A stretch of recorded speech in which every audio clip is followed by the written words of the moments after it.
Welcome to Business Insights with Osayi Tres Omokaro, the one and only free business consultancy live radio podcast from Benin to the world. We have only one vision: to ensure that startup founders and MSMEs do business professionally and make positive and profitable impacts. Sit tight and enjoy today's episode.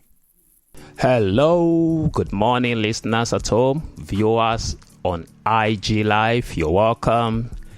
It's your guy again, Osayi Tres Omokaro, on Business Insight with Osayi Tres Omokaro. We are live on Vibes FM 97.3 Benin City. And if you're joining us right on Instagram, we are live on IG at Tres Caro. Like we said the other time, all of the past sessions of this program are live on our YouTube channel, youtube.com/TresCaroHQ.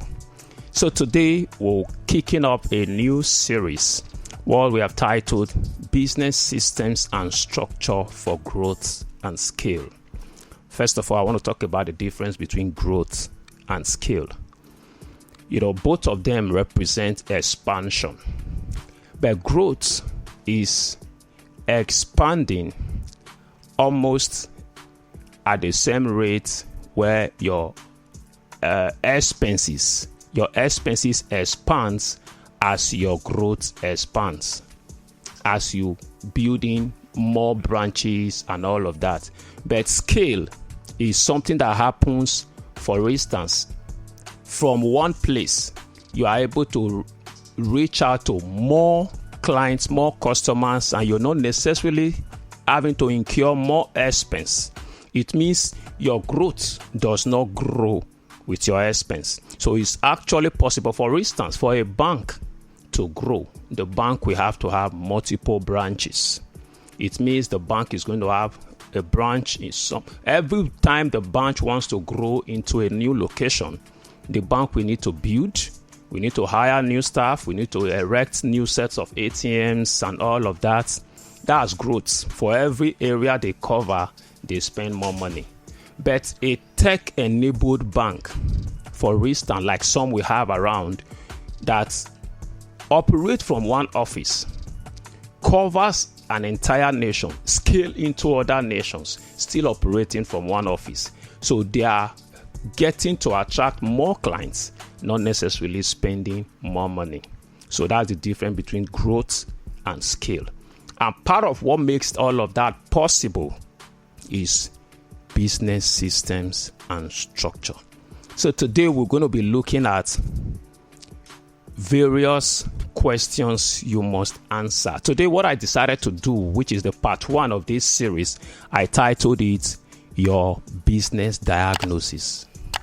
I know a lot of us are entrepreneurs, we are running our businesses and all of that, but today we're going to do a diagnosis of your business. And at the end of this session, we're going to wrap it up by getting us to know the difference between hustling and entrepreneurship. Your answer to some of the questions that we're going to be raising today will help you know whether you are really an hustler or you are an entrepreneur.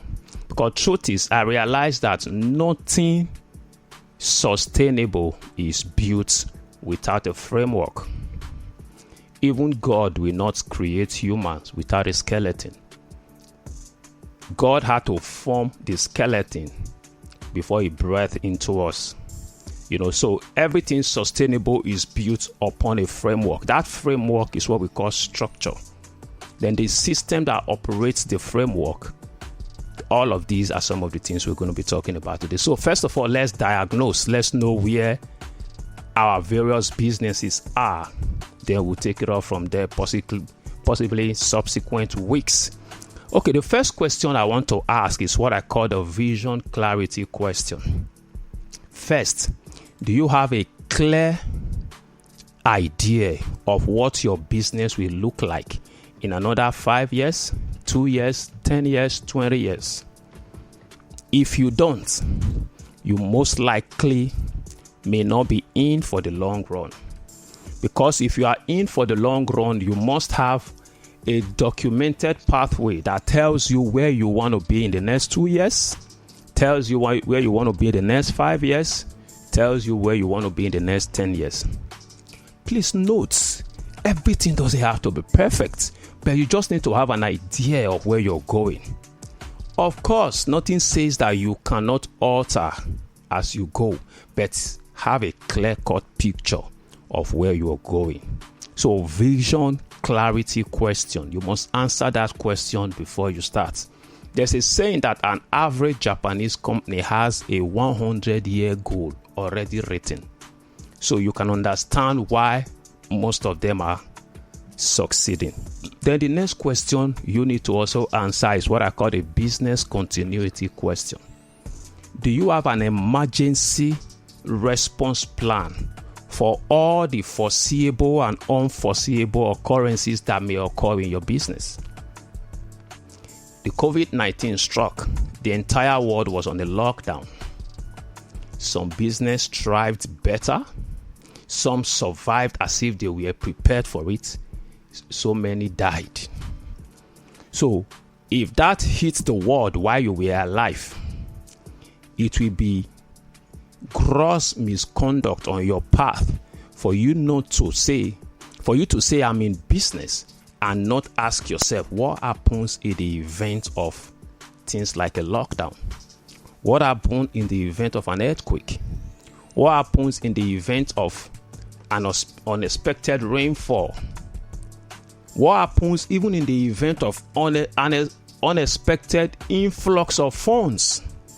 Because if you don't have these plans, when those kind of money comes, as good as it is, it may end up becoming your destruction.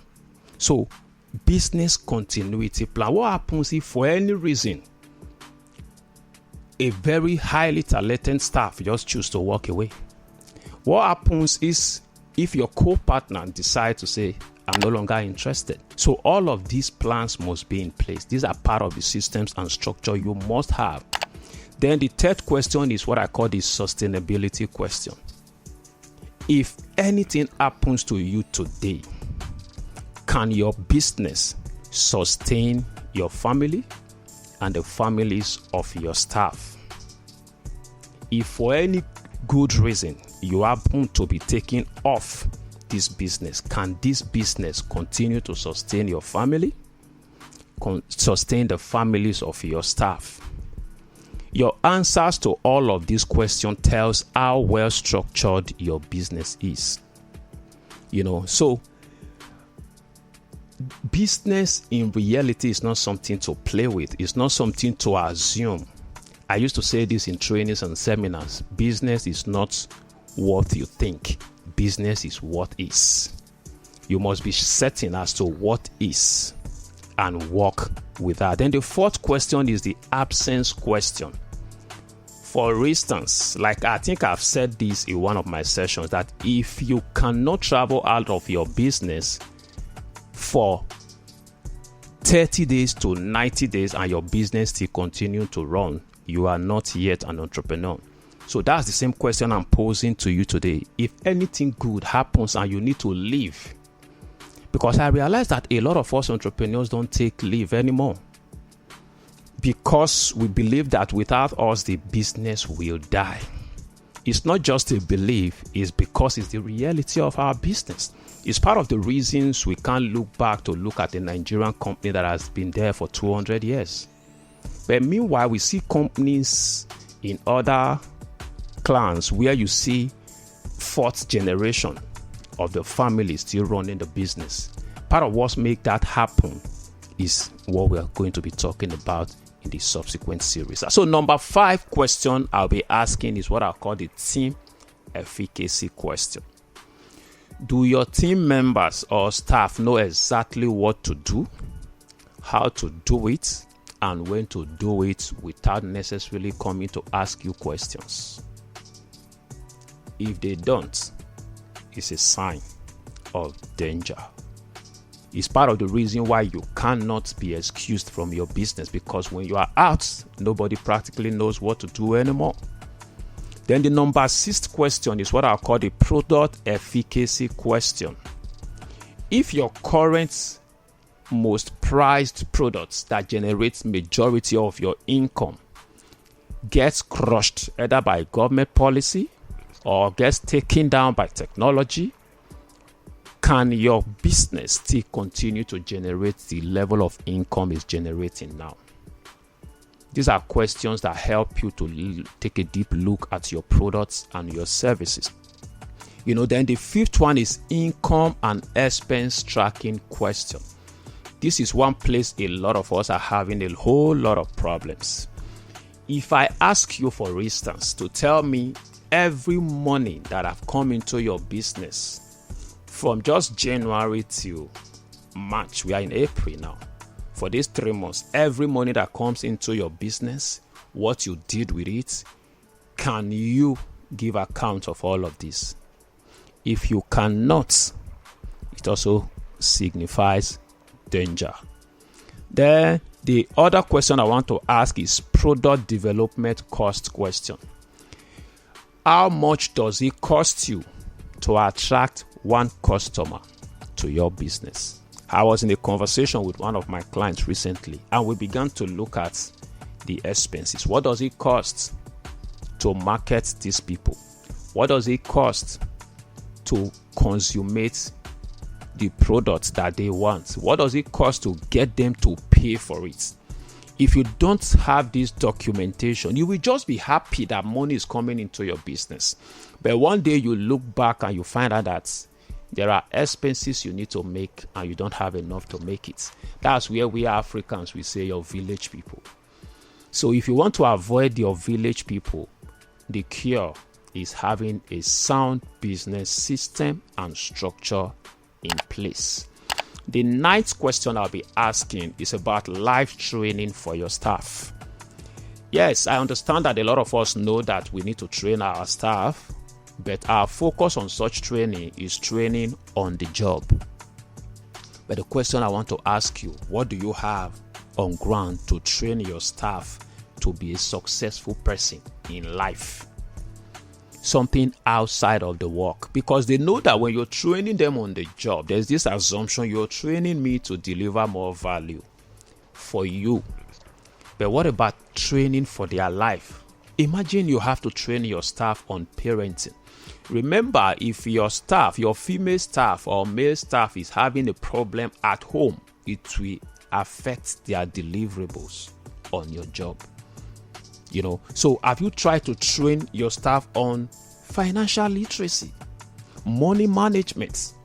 Because if they can manage their own money well, there'll be less pressure on demand on you as a business person.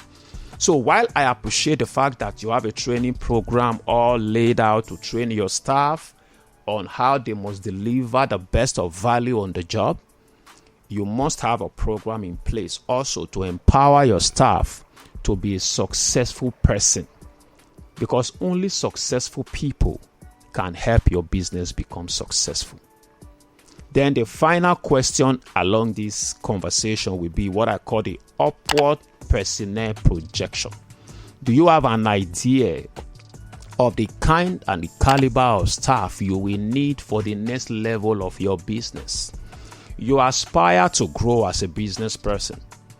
If the persons you have now are not growing, if you as a person, you are not growing, you most likely may not be able to deliver results at the next level of your business. So you must have a projection of the caliber and the quality of personnel you will need for your next level of business. Then you know whether you need to begin to train your current staff for that level, or you begin to source for new persons to swell up your personnel base. I want to share 5 tips I wrote out as the difference between hustling and entrepreneurship.